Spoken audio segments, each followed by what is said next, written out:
Dans ce tuto, je vais vous expliquer comment j'ai utilisé Notion pour créer un mini-blog, de la création des articles, en passant par un petit formulaire pour que les gens puissent s'abonner, jusqu'à l'envoi de la newsletter. Vous verrez que j'ai une petite astuce, on va voir tout ça en détail. Allez, c'est parti, on bascule sur l'écran. Alors je commence par vous montrer le résultat final. Voici le mini-blog dont je parle, je réexplique vite fait le contexte, même si c'est pas le but ici. J'ai annoncé que je me passais de cabinet comptable pour faire toute ma comptabilité moi-même sur Penny Lane.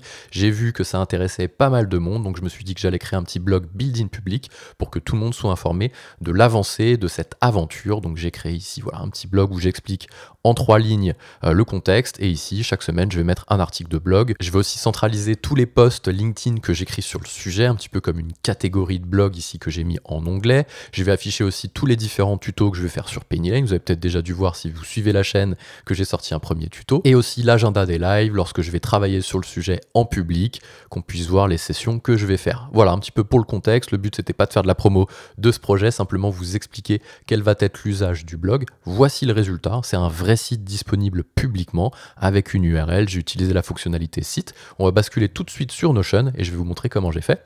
Alors voilà, j'ai simplement créé une nouvelle page sur Notion que j'ai appelée, alors on va revenir en arrière, voilà, une nouvelle page publique, toute simple. Ici j'ai mis un titre, juste en dessous j'ai mis un petit bloc de texte, tout simplement, ça c'est facile, petit bloc de texte. J'ai mis un petit bouton.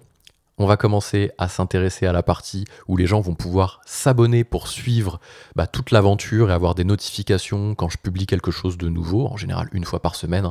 Je ne vais pas envoyer de notifications à chaque fois que je publie quelque chose. Là, vous vous dites, si vous connaissez Notion, mais comment il va faire pour envoyer une notification ou une newsletter? C'est pas possible. On verra à la fin. Là, on en est à l'étape où je récolte les adresses email grâce à la nouveauté formulaire qui est sortie récemment et un bouton qui va ouvrir le formulaire pour que les gens laissent leur adresse email. Dans ce bouton, j'ai dit quoi? Dans ce bouton, j'ai dit au clic d'un bouton. Lorsqu'on fait un bouton, on a des éléments qui se déclenchent. Donc l'élément déclencheur, c'est au clic d'un bouton, c'est souvent le cas.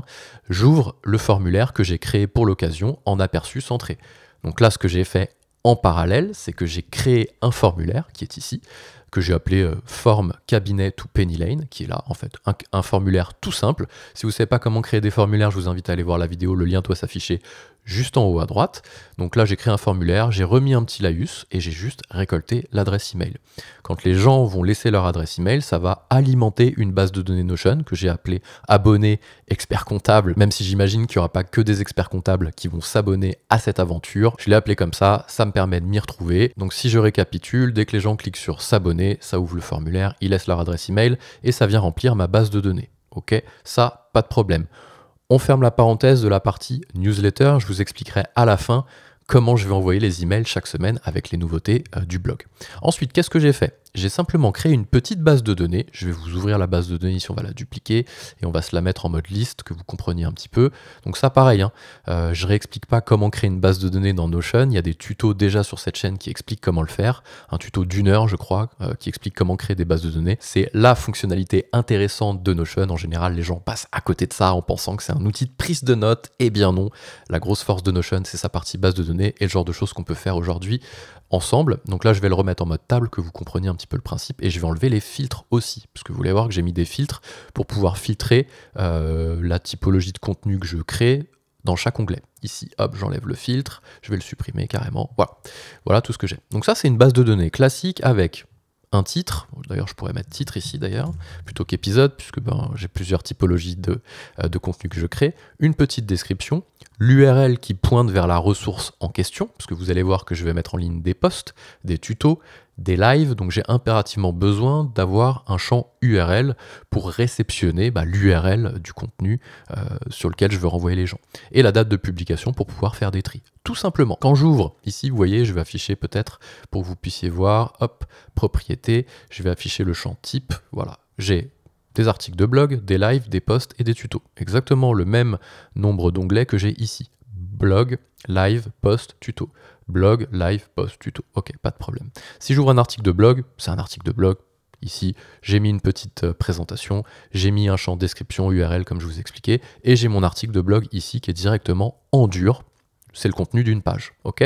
Si je prends un contenu de type live, ici le contenu de type live, c'est un embed qui renvoie vers le live qui a eu lieu ou qui va avoir lieu. Ici, c'était un live que j'ai fait hier sur Twitch et j'ai simplement copié l'URL du replay du live Twitch que j'ai mis ici. Quand les gens ouvrent, ils peuvent consulter le replay. D'ailleurs, c'est un live que j'ai fait où j'explique exactement ce que je suis en train de vous expliquer dans ce tuto-là. Ensuite, ici, j'ai des liens vers des articles LinkedIn. Ici, vous voyez des posts. Donc là, qu'est-ce que j'ai fait? J'ai mis, certes, l'URL qui renvoie vers vers le post en lui-même que j'ai écrit, mais j'ai recopié-collé le post que j'ai écrit ici pour que les gens n'aient pas besoin de cliquer sur le lien. Ça fait du référencement puisqu'on verra après que la page est partagée publiquement et qu'elle est indexée par Google. Donc elle peut potentiellement retomber dans des recherches de moteurs de recherche Google classique. Là, c'est un deuxième post de la même façon LinkedIn, et un tuto, un tuto c'est pareil, c'est les tutos que je vais mettre en ligne dans cette aventure qui sont des embeds YouTube, un peu comme Twitch, mais YouTube cette fois-ci où vous avez le player YouTube qui s'ouvre ici, c'est la chaîne YouTube que vous êtes en train de regarder tout simplement. Voilà, donc j'ai 4 onglets dans mon blog, et si je rouvre ici le résultat dans mon navigateur, voilà à quoi ça ressemble. Vous avez l'onglet blog, l'onglet post, l'onglet tuto, etc.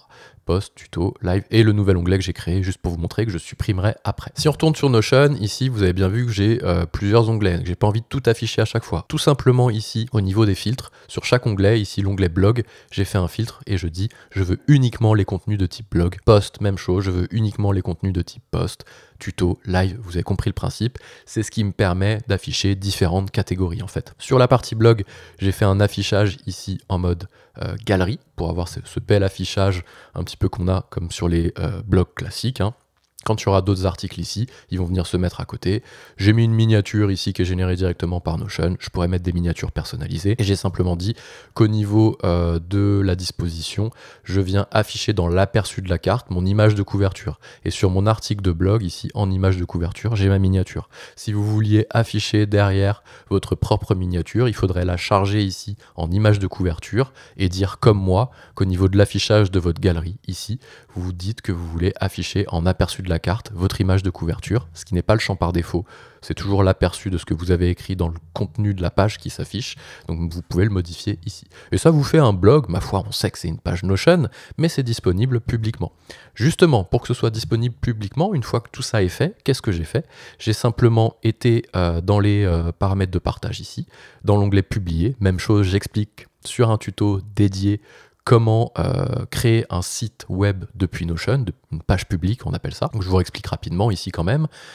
J'ai cliqué sur publier, j'ai choisi le sous-domaine Notion sur lequel je voulais renvoyer la page, puisque j'ai référencé plusieurs sous-domaines, vous voyez, baptisebca.notion.site, stackguide.notion.site, le mémo, etc. Donc en fonction de la typologie de contenu que vous créez, en fonction de l'activité que vous voulez rediriger, vous avez référencé plus ou moins de sous-domaines. Donc là, hop, j'ai référencé vers le mémo, puisque c'est une activité, enfin c'est du contenu qui concerne le mémo ici.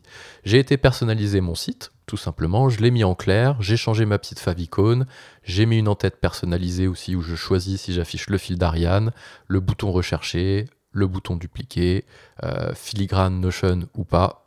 On peut le désactiver le filigrane Notion, pardon, que sur des domaines personnalisés. Donc si vous achetez un domaine et que vous venez le connecter à votre site Notion, là je le laisse, je m'en fiche un petit peu, c'est pas très grave. Voilà ce que j'ai fait. Google Analytics, je ne l'ai pas activé ici parce que c'est pas très intéressant, on aurait pu l'activer. Je rentre en détail dans tout ce que je vous montre ici dans le tuto pour créer un site web sur Notion. J'ai fait publier les modifications. Ensuite, qu'est-ce que j'ai fait au niveau des paramètres du site? J'ai activé l'indexation sur les moteurs de recherche, j'ai mis un petit titre, une petite description. J'ai dit que c'était référençable sur le web, ce qui fait que tout le contenu qui est publié et les contenus de base de données aussi, si je rentre sur un contenu de base de données, il est lui aussi indexé par défaut.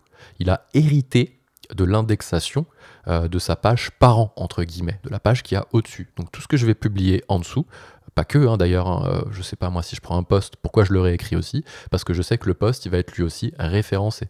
Voilà, indexation par les moteurs de recherche activée. C'est ce qui a fait que j'ai eu une page ici, si je fais paramètres du site et que je copie la page, j'ai une page qui est disponible, si j'ouvre une nouvelle page dans mon navigateur, qui est disponible publiquement. Cette page nous donne le bloc que je vous ai montré au départ et qu'on a construit ensemble, où les gens peuvent s'abonner, ça ouvre le petit formulaire. Ce petit formulaire-là, derrière, vient alimenter une base de données. J'ai fait une petite notification derrière pour me prévenir quand quelqu'un s'abonnait. juste pour information. On peut l'activer ou la désactiver, hein. C'est ce qu'on appelle les automatismes ici au niveau des bases de données, créer afficher des automatisations. Alors là, je ne l'ai pas fait sur le contenu, je l'ai fait directement sur la base de données qui récupère les gens qui s'abonnent. Vous avez compris le principe, voilà. Et ensuite, vous allez me dire, et on clôturera là-dessus, c'est bien beau ton histoire, mais quand tu vas publier un nouvel article de blog, comment tu vas informer les gens, puisque Notion n'a pas cette fonctionnalité newsletter. Ça viendra peut-être, j'en sais rien. Pour le moment, c'est pas prévu, a priori. Du coup, comment j'ai fait? Eh bien, j'ai fait de façon artisanale. Pourquoi? Parce que je ne peux pas présager au moment où je crée ce blog que des gens vont s'abonner en masse. Donc avant de mettre la charrue avant les bœufs et de trouver un système d'automatisation qui va venir remplir une base de données Brevo pour que je puisse ensuite envoyer la newsletter, commencer à créer mon truc, y passer plusieurs heures, je prends les choses dans l'ordre, je vérifie et je valide que des gens s'abonnent. Si on a une dizaine, je peux très bien mettre ça dans un... Et je vais vous montrer comment faire dans une diffusion Gmail. On peut envoyer jusqu'à 1500 emails par jour grâce à cette fonctionnalité-là, lorsque vous avez Google Workspace, ou alors 500 lorsque vous avez un compte Gmail. Ça sera largement suffisant pour mon usage. Si demain j'ai 3000 personnes qui s'abonnent, je réfléchirai à un système. D'une, c'est pas demain la veille, de deux, c'est pas du tout certain que ça arrive. Donc comment j'ai fait? Tout simplement, j'ai ouvert mon Gmail, ici, clac, et je crée un nouveau message à chaque fois que je veux publier, chaque semaine, que je veux diffuser la newsletter. Et je passe ici ce qu'on appelle en mode publi-postage. En mode diffusion, ils appelaient ça avant. Donc je coche ce petit bouton-là, tout simplement, et je peux choisir d'ajouter les destinataires depuis une feuille de calcul Google Sheet. Donc je pourrais très bien ici, moi j'en ai pas beaucoup, vous avez peut-être dû voir tout à l'heure, j'en ai 5-6 parce que j'ai envoyé la notif hier, mais le jour où j'en ai trop, plutôt que de venir copier-coller à la main les adresses email ici, parce que vous pouvez copier-coller à la main les adresses email ici sans problème, ben je viendrai exporter depuis ma base de données Notion la liste de tous les participants. J'ai stocké aussi un champ abonnés, désabonnés pour ne pas renvoyer un email à quelqu'un qui est désabonné. Et je viendrai tout simplement me baser sur mon champ, sur ma feuille de calcul pour pouvoir envoyer à toutes les personnes d'un coup. Et ensuite, ce que je fais tout simplement, c'est qu'au niveau du corps, je reprends ce que j'ai écrit ici. Clac, je vous montre. Je copie tout ça et je le colle dans un corps de mail. Voilà, les sauts de ligne ne sont pas toujours parfaits. C'est le problème avec Notion. Vous prenez 2 secondes, vous faites les retours chariot. J'envoie un mail une fois par semaine, le faire de façon un petit peu rudimentaire, ça me va. Et je dis toujours qu'on ne peut pas automatiser quelque chose qu'on n'a pas fait tourner à la main plusieurs fois, plusieurs semaines, plusieurs mois ou que sais-je, pour l'automatiser ensuite, parce qu'on maîtrise quand on le fait à la main les potentiels et les éventuels effets de bord qu'on va pouvoir trouver. Voilà comment j'envoie, et je vous avais dit, c'est pas un miracle, malheureusement on peut pas faire via Notion, donc je récupère tout simplement les gens qui s'abonnent de ma base de données formulaire qui est ici, les abonnés, je les copie-colle à la main, pour le moment j'en ai pas eu beaucoup, le jour où j'en ai plus d'une dizaine, je m'embête plus, j'exporte ça dans un Google Sheet, et je connecte le Google Sheet à mon publi-postage Gmail. J'espère que ce petit tuto vous a plu, n'hésitez pas à me poser vos questions en commentaire si vous en avez. Si l'aventure vous intéresse, sur laquelle j'explique pourquoi, comment je me passe de cabinet comptable pour faire ma compta sur Pennylane, eh bien allez voir le petit site que j'ai créé pour vous abonner, celui que j'ai pris en exemple ce matin. En attendant, je vous mets un lien vers 2 vidéos que j'ai fait sur Notion, une qui explique comment on crée un site internet et l'autre qui explique comment on crée des formulaires. Comme ça vous saurez tout. Moi je vous dis à très vite.